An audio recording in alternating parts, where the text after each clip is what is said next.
I've played tons of video games throughout my life, and oftentimes I don't pay attention to the story unless it's really captivating. Most games of the era I grew up in consisted of press start, kick butt. Sure, you'd see some story here and there, but to me it really didn't matter. I can't recall the story of Streets of Rage 2, but it's one of my favorite Genesis games, and that's just one example. Super Mario Bros. 1 through 3 is another. But sometimes there are games with dark backstories. That was actually something brought up 7 months ago by Swim.Shaaady, so props to them for making this idea come to life. The whole topic of today's episode will revolve around games or franchises with horribly dark backstories, at least from the ones I've played in my life. Obviously, I don't know everything about video games and I'm still learning, so please do be patient and come on this horrible roller coaster of narrative ambiguity with me. Let's begin.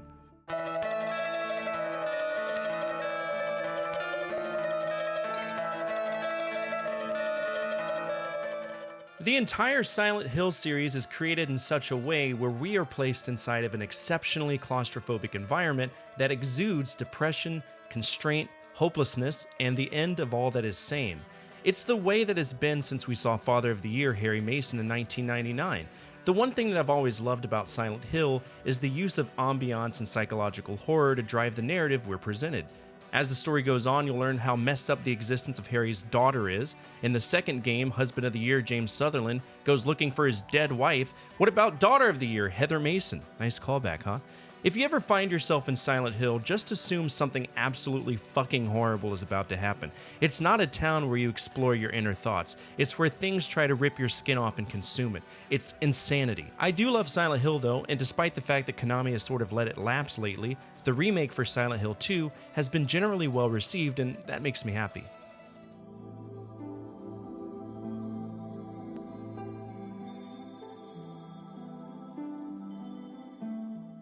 When I think of Dark Souls, I think of a very minimalistic experience that I want nothing to do with, because difficulty does not mean anything to me. Get good does not mean anything to me. One of my hot takes is that I loathe any modern From Software games because they continuously shit out the same games, and due to their individual successes, they have molded the action-adventure genre into this nonsense minimalistic aberration that genuinely pushes me away from playing them. I do not feel that the Souls series is important, at all. Combat mechanics are fucked, you shouldn't have to get good to exploit bosses that are given preference over you, but that's just my opinion. I love early From games though, it's just the later ones that make me want to power fist an ant pile. Now I haven't played many of the Souls games, in fact the only one that I beat was Demon Souls, but I do know all about Gwyn, the Lord of Cinder and the Age of Fire, where people sacrifice themselves to the flame, this constant battle of rising and falling and trying to maintain humanity from embracing the Age of the Dark. I'm aware of the humans and how they are cursed with undeath and they are unable to die, doomed to be some hollow bullshit where we become insane. And I'm also aware of the Abyss, which was created by the unchecked expansion of humanity's depravity, and these are all reoccurring themes in the series, and it's an endless cycle of suffering, not only for the NPCs, but for you. And guess what? Miyazaki laughs at you while jacking off to feet pics on Google Images. Fuck!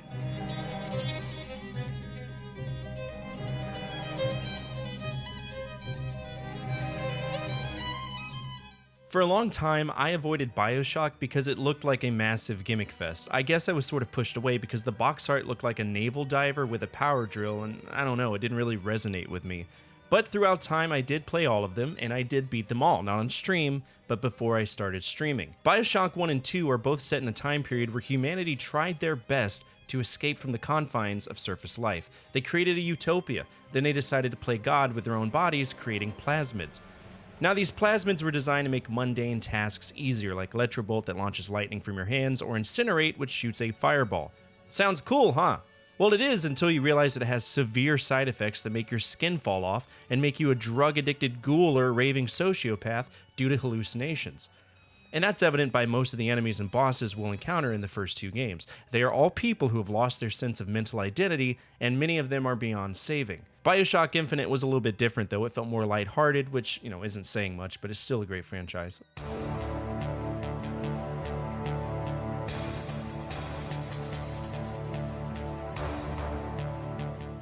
I don't know if you expected to see this on here, but Metal Gear as a franchise has a pretty damn dark backstory. It's a layered, convoluted narrative that covers topics like war, human suffering, and more importantly, existential dilemmas. Naked Snake is manipulated mentally into killing his boss and becomes nihilistic, enabling the Les Enfants Terribles project where his genetic code is used to make 3 Hell Spawns: Solid Snake, Liquid Snake, and Solidus Snake. I guess the Gas Snake was too silly even by Kojima's standards. Children are always usually exploited in the lore of Metal Gear, and as the story goes on, we learn about just how many people are pulling strings behind the scenes in the landscape of world politics, and how easy human freedom can be subverted for the purpose of order and discipline. It also talks about authoritarianism and surveillance. It really makes you think. I do love this franchise though, always have, and if you have the chance to track down the Metal Gear Solid Legacy Collection on PS3, it's beyond worth it.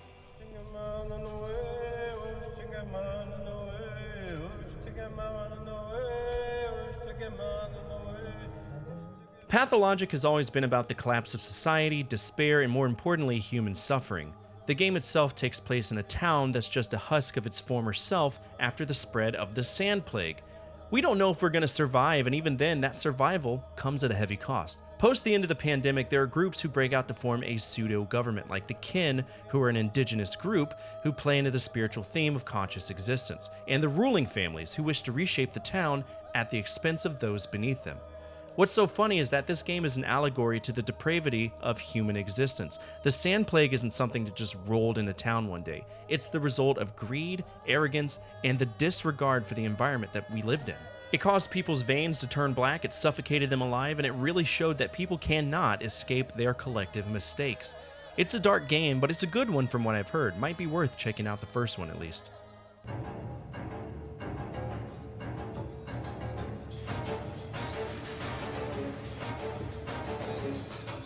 Fear is one of those games that irritate the shit out of me. Fear itself is an acronym for First Encounter Assault Recon, an elite United States Air Force unit, even more secretive than Delta Force, tasked with tackling paranormal bullshit. And boy howdy, did Monolith create some paranormal bullshit. We play as the Point Man dealing with Alma and her buffoonery, while dealing with horrible human experimentation where 2 babies were created by taking the genetic code of a female psychic. Alma, the lady we just talked about, who gave birth to 2 little psychic babies named Yu and Paxton Fettel, who acts as the antagonist for the first game. It's not as high threat as some of the other games that'll be on this list, but the idea of ripping away babies from a mother you've put into a medically induced coma for the purpose of studying and delivering babies while she's unconscious, of which you kidnapped and put into research at 8 years old and made to pop out a baby at 15 is pretty fucked up.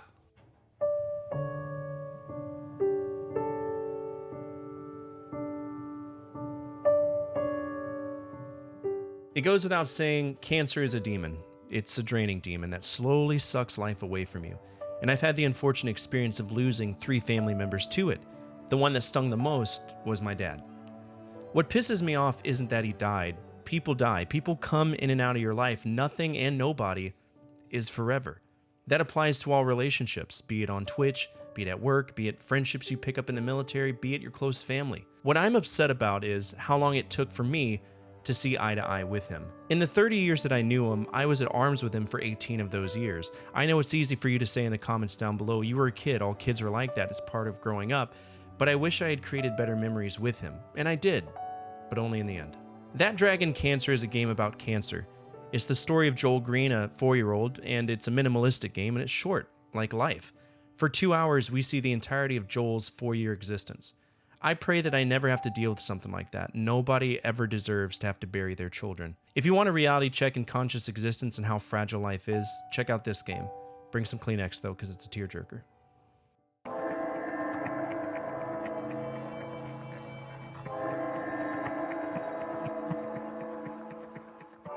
Reflect Studios is a game development company that loves to waste your time, and I'm not afraid to say it. Many of the games from Reflect Studios rely on auditory clues or managing your environment in such a way that many consider trial and error, and it is. Every single game has threats that pop up, which we have to learn how to prevent and how to exploit if we want to beat the game. Welcome to the Game was the first product they released, and I've done a series Slayer about this franchise, so if you want to check it out, I do encourage you to. I'll link it down below and at the end of this video. Now, the whole premise of Welcome to the Game is that we're going on the deep web to find a red room, essentially a room on the darknet that broadcasts torture and the murder of people that have been kidnapped. We'll use the anonymous node network to navigate different horrible websites that cover topics that make me cringe as a father to find keys, which we assemble to enter the red room and beat the game. All the while, we have to worry about two active threats, the breather and the kidnapper, both of which are easy to avoid when you get into a rhythm. But yeah, this game is something else, and guess what? The rest of the games in the franchise, they're the same. Just bullshit.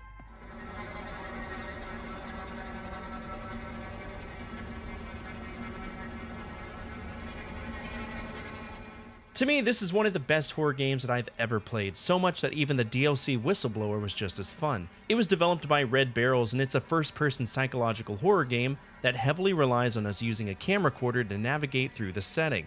Now, the setting is pretty dubious. It's an insane asylum, psychiatric hospital if you want to be more politically correct, and shit has gone horribly wrong. We play as Miles Upshur, and he enters the asylum to witness some exceptionally paranormal shit going on, and find ourselves thrust into the heart of this horrible place, where all the orderlies are dead, and the patients have free reign to create their own society in their mind, many of them refusing to wear pants. The amount of wiener in this game is unfathomable. Now, the backstory involves a government experiment known as MK Ultra, basically a real-life CIA experiment in understanding how drugs can affect people during interrogations, like LSD. And as with most CIA projects from the era, they were massively unethical, and the devs relied on that to formulate Walrider and Billy Hope. I don't want to spoil too much, but it is pretty fucked up, and to be honest, all the Outlast games are pretty fucked up.